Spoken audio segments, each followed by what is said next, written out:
अस्सलामुअलैकुम dears, welcome to my channel MCQs with ZD।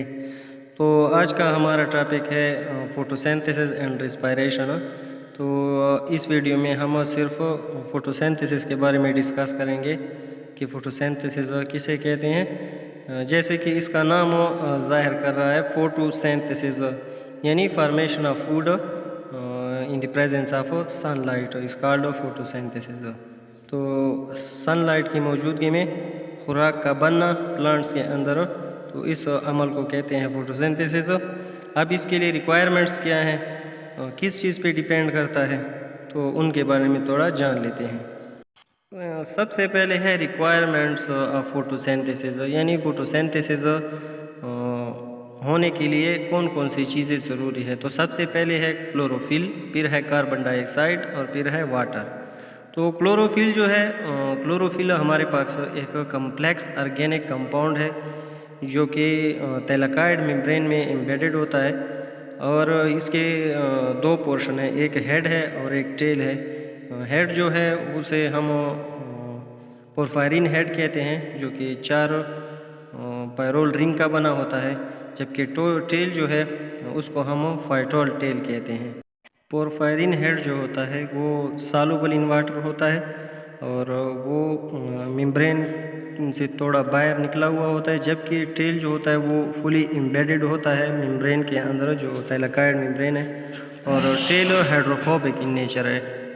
Carbon dioxide जो है तो वो रॉ मटेरियल के तौर पर काम करता है, और जो ग्लूकोज बनती है लास्ट में, तो उसमें जो कार्बन होता है वो इसी कार्बन डाइऑक्साइड से आता है, और ये डार्क रिएक्शन में इसकी फिक्सेशन होती है।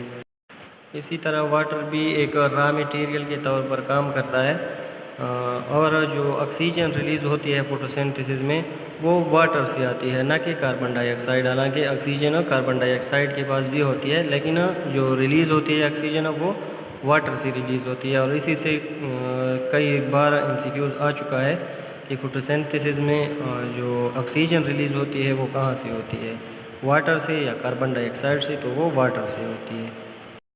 Site and pigments of photosynthesis, यानी कहाँ पर फोटोसिंथेसिस होती है और फोटोसिंथेसिस में कौन से पिगमेंट्स इन्वॉल्व हैं। तो फोटोसिंथेसिस का जो साइट है वो एक सेल ऑर्गेनेली है, जिसको हम कहते हैं क्लोरोप्लास्ट। तो क्लोरोप्लास्ट के अंदर कॉइन लाइक स्ट्रक्चर्स होते हैं, उनको थाइलेकॉइड कहते हैं, और वो थाइलेकॉइड आपस में स्टेक हो जाते हैं, पाइल ऑफ कॉइन बनाते हैं, जिसको हम कहते हैं ग्रेना। और ये ग्रेना आपस में कनेक्टेड होते हैं लेमेली के ज़रिए, जिसको कहते हैं ग्रेनल लेमेली। इसी तरह जो फ्लूइड होता है क्लोरोप्लास्ट के अंदर, उस फ्लूइड को कहते हैं स्ट्रोमा। और फोटोसिंथेसिस जो होता है तो कुछ थाइलेकॉइड मेम्ब्रेन में होता है, जिसको हम लाइट रिएक्शन कहते हैं, और कुछ हिस्सा जो है वो स्ट्रोमा में होता है, जिसको हम कहते हैं डार्क रिएक्शन। वो पिगमेंट्स जो फोटोसिंथेसिस में इन्वॉल्व हैं, उन पिगमेंट्स को फोटोसिंथेटिक पिगमेंट्स कहते हैं, और वो कई कलर प्लांट्स में प्रोड्यूस करते हैं। अब जो मेन पिगमेंट्स हैं हमारे पास वो क्लोरोफिल ए और क्लोरोफिल बी हैं, और कुछ ऐसे पिगमेंट्स हैं जिनको हम एक्सेसरी पिगमेंट्स कहते हैं, जैसे कि कैरोटीनॉइड्स, कैरोटीन और ल्यूटीन, फाइकोबिलिन्स, ये सारे जो हैं। अब ये सारे जो पिगमेंट्स हैं, चाहे क्लोरोफिल है या एक्सेसरी पिगमेंट्स हैं, तमाम की तमाम स्पेसिफिक वेवलेंथ एब्ज़ॉर्ब करते हैं। जैसा कि क्लोरोफिल ए है, ये 430 और 660 के दरमियान एब्जॉर्प्शन करता है। बी जो है 463 से 643 तक। इस तरह बैक्टीरियल क्लोरोफिल ए जो है वो 364 से 770 तक, और बैक्टीरियल क्लोरोफिल बी जो है वो 373 से 795 के बीच जो लाइट आती है उसी को ये एब्जॉर्ब करती है। ये जितने भी पिगमेंट्स हैं, ये सारे के सारे पिगमेंट्स थाइलेकॉइड मेम्ब्रेन में अरेंज होते हैं, और डिफरेंट काइंड की लाइट को एब्जॉर्ब करते हैं, और फिर ये फोटोसिंथेसिस में हेल्प करते हैं। आगे है फोटोसिस्टम्स। तो फोटोसिस्टम्स जो हैं ये भी इन्हीं पिगमेंट्स के बने होते हैं। इनके सेंटर में जो होता है वो होता है क्लोरोफिल ए। फोटोसिस्टम के सेंटर में क्लोरोफिल ए होता है, और उसको कहते हैं रिएक्शन सेंटर। और इसके अराउंड इर्द गिर्द जो एक्सेसरी पिगमेंट्स होते हैं, क्लोरोफिल बी और अदर एक्सेसरी पिगमेंट्स जो होते हैं, उन सारों को कहते हैं एंटीना कम्प्लेक्स। अब दो किस्म के फोटो सिस्टम्स है, एक फोटो सिस्टम 1 है और दूसरा फोटो सिस्टम 2 है। ये डिफरेंट काइंड ऑफ वेवलेंथ दोनों एब्जॉर्ब करते हैं। फोटो सिस्टम 1 जो है वो 700 नैनोमीटर की वेवलेंथ को एब्जॉर्ब करता है और फोटो सिस्टम 2 जो है वो 680 नैनोमीटर वेवलेंथ की लाइट को एब्जॉर्ब करता है।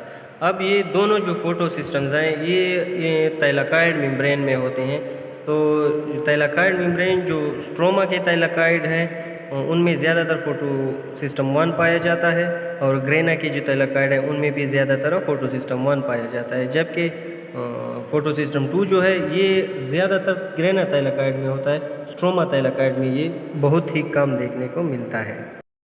आगे है प्रोसेस ऑफ फोटोसिंथेसिस, यानी फोटोसिंथेसिस का जो अमल है ये किस तरह होता है। अभी तक हमने जो फोटोसिंथेसिस में चीज़ें यूज़ होंगी वो पढ़ लिए, यानी अगर हम कोई मकान बनाएं तो उसके लिए हम मुख्तलिफ़ ईंटें, सीमेंट वगैरह लाएंगे, तो इसी तरह फोटोसिंथेसिस ग्लूकोज बनाने के लिए जितनी भी रिक्वायरमेंट्स है वो हमने पढ़ लिए, चाहे कार्बन डाइऑक्साइड है, क्लोरोफिल है, वाटर है, इन सारों को ये रॉ मटेरियल के तौर पर यूज़ होते हैं और ये जो फोटोसिंथेसिस होगा और ग्लूकोज बनेगा तो इन्हीं चीज़ों से मिलकर बनेगा। तो सबसे जो पहला प्रोसेस है फोटोसिंथेसिस का उसको हम कहते हैं लाइट रिएक्शन। अब लाइट रिएक्शन इसको इसलिए कहते हैं कि इसमें लाइट मेनली इन्वॉल्व होती है, ये लाइट के बगैर नहीं होती। लाइट रिएक्शन को फोटोफॉस्फोराइलेशन भी कहते हैं, क्योंकि यहाँ पर जो एटीपी बनती है वो लाइट की मौजूदगी में बनती है, इसलिए इसको फोटोफॉस्फोराइलेशन कहते हैं। फोटोफॉस्फोराइलेशन जो है या लाइट रिएक्शन जो है ये दो किस्म की हो सकती है, या तो ये साइक्लिक फोटोफॉस्फोराइलेशन होगी या नॉन साइक्लिक फोटोफॉस्फोराइलेशन होगी। सबसे पहले नॉन साइक्लिक फोटोफॉस्फोराइलेशन जो है तो ये इस तरह होता है कि सबसे पहले जो लाइट आती है वो फोटो सिस्टम 2 पर आके गिरती है। यहाँ पर वाटर मॉलिक्यूल की स्प्लिटिंग होती है, वाटर मॉलिक्यूल की स्प्लिटिंग से ऑक्सीजन रिलीज़ हो जाती है और 2 इलेक्ट्रॉन भी इससे रिलीज़ हो जाते हैं।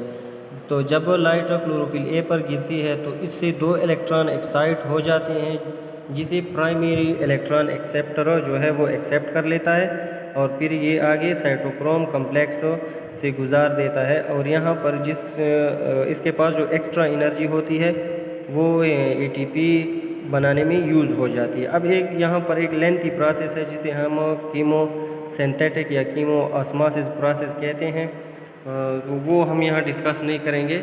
हमारा जो मेन काम है वो यहाँ पर सिर्फ फोटोसिंथेसिस में एटीपी, जो लाइट रिएक्शन में एटीपी और एनएडीपी है जो इसके प्रोडक्ट है उस तक हमने जाना है। तो जिस तरह लाइट गिरती है प्राइमरी इलेक्ट्रॉन एक्सेप्ट करता है और इसी साइटोक्रोम कम्प्लेक्स से जब इलेक्ट्रॉन गुजरते हैं तो एक्स्ट्रा एनर्जी जो होती है वो लूज़ होती है और वो एडीपी से एटीपी में कन्वर्ट हो जाती है। तो ये इलेक्ट्रॉन फोटो सिस्टम 1 के पास आ जाते हैं।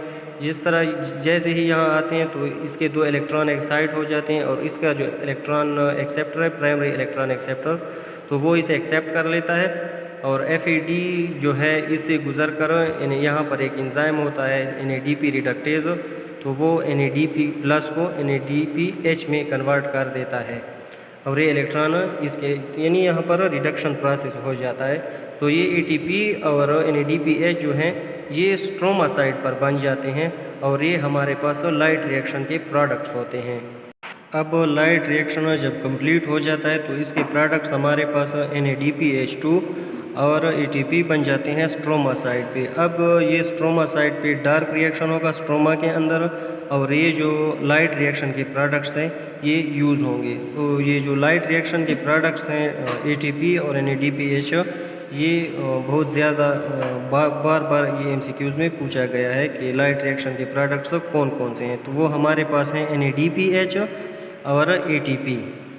साइक्लिक फोटोफॉस्फोराइलेशन जो है तो इसमें सिर्फ एक फोटो सिस्टम 1 है वो इन्वॉल्व होता है।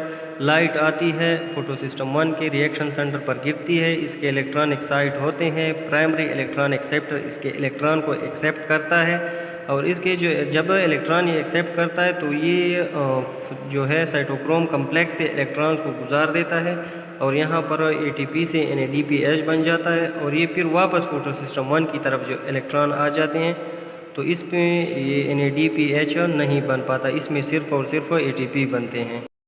तो साइक्लिक फोटोफॉस्फोराइलेशन है, उसमें सिर्फ एक फोटो सिस्टम इन्वॉल्व होता है, न इसमें ऑक्सीजन प्रोड्यूस होती है, न इसमें फोटोलिसिस होती है, न इसमें NADPH बनता है, सिर्फ और सिर्फ इसमें ATP बन जाती है। बाकी इसमें जो नॉन साइक्लिक फोटोफॉस्फोराइलेशन था उसकी तरह ऑक्सीजन वगैरह रिलीज़ नहीं होती, यानी यहाँ पर सिर्फ और सिर्फ ATP बनती है।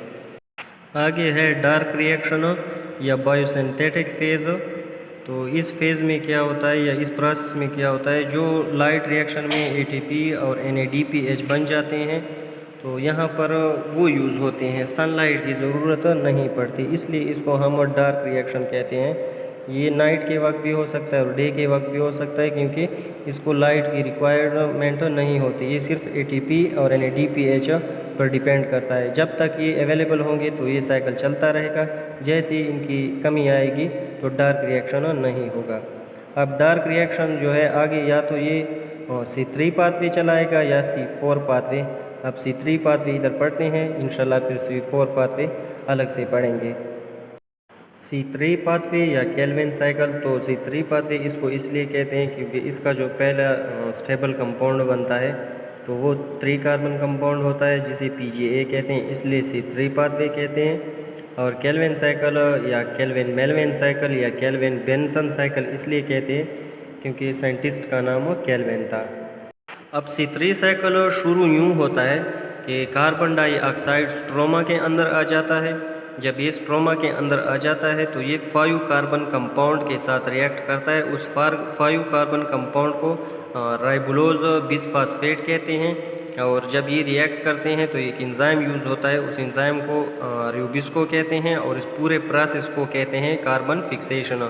अब जब ये कार्बन फिक्स हो जाता है, कार्बन डाइऑक्साइड यानी राइबोलोज बिसफॉस्फेट के साथ रिएक्ट करता है तो 6 कार्बन कंपाउंड बनता है। वो एक अनस्टेबल कंपाउंड होता है, वो स्प्लिट हो जाता है 3 कार्बन कंपाउंड में। अब वो 3 कार्बन कंपाउंड जो है वो स्टेबल है और उसको PGA कहते हैं, इस वजह से इसका नाम भी C3 पाथवे रखा गया।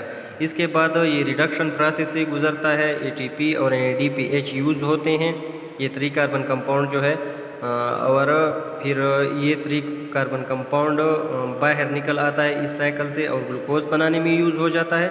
और कुछ जो 3 कार्बन कंपाउंड बच जाते हैं वो फिर से रूबिस्को एंजाइम रूबिस्को राइबोलोज बिसफॉस्फेट जो कि 5 कार्बन और शुगर है वो बना लेते हैं, उसको रीजेनरेट कर लेते हैं।